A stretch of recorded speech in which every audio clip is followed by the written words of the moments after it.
بسم اللہ الرحمن الرحیم۔ السلام علیکم۔ حضرت خضر علیہ السلام کا ایک واقعہ۔ ایک مرتبہ حضرت خضر علیہ السلام دریا کے کنارے بیٹھے تھے۔ اتنے میں کسی سائل نے آ کر ان سے سوال کیا کہ میں آپ سے اللہ کے واسطے سوال کرتا ہوں، مجھے عنایت فرمائیے۔ یہ سن کر حضرت خضر علیہ السلام پر بے ہوشی طاری ہو گئی۔ جب کچھ ہوش ہوا تو فرمانے لگے، بھائی میں تو صرف اپنی جان اور مال کا مالک ہوں۔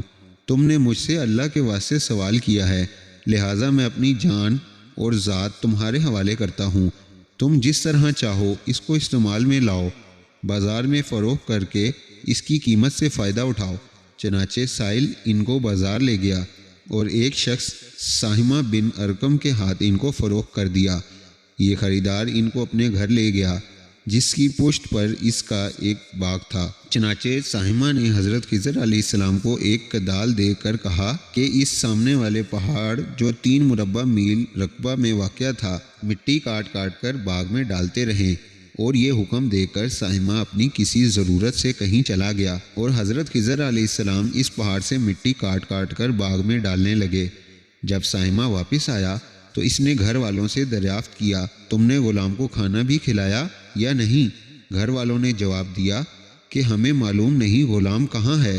یہ سن کر جب ساہمہ خود کھانا لے کر باغ میں آیا تو اس نے دیکھا کہ وہ غلام یعنی حضرت خضر علیہ السلام تمام پہاڑ کی مٹی کاٹ کر ڈال چکے تھے اور اپنے کام سے فارغ ہو کر اپنے مولا حقیقی کی عبادت میں مصروف تھے۔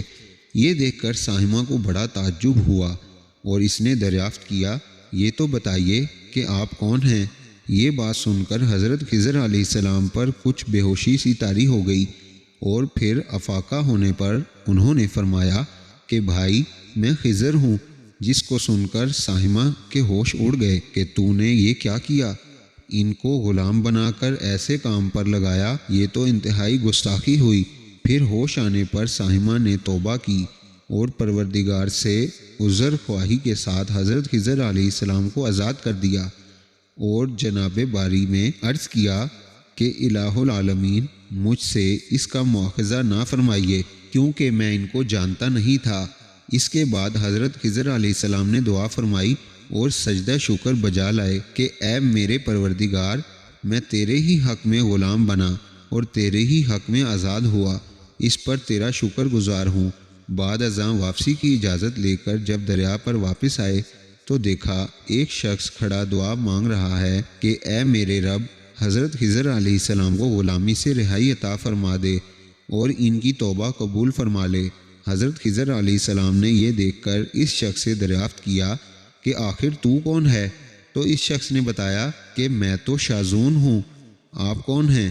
انہوں نے فرمایا کہ میں خضر ہوں۔ اس کے بعد شازون نے کہا، اے خضر، تم نے اپنے لیے رہنے کا مکان بنا کر دنیا طلب کی ہے، کیونکہ حضرت خضر علیہ السلام کا دریا کے کنارے پر ایک عبادت خانہ تھا۔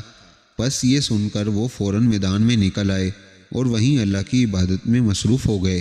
اس کے بعد حضرت خضر علیہ السلام نے اسی جگہ ایک درخت لگایا اور اس کے سایہ میں عبادت شروع کی تو آواز آئی، اے خضر، جب تم نے درخت کے سایہ میں سجدہ کیا تو تم نے دنیا کو آخرت پر ترجیح دی۔ مجھے اپنی عزت اور جلال کی قسم ہے، مجھے دنیا کی محبت میں رضامندی نہیں ہے۔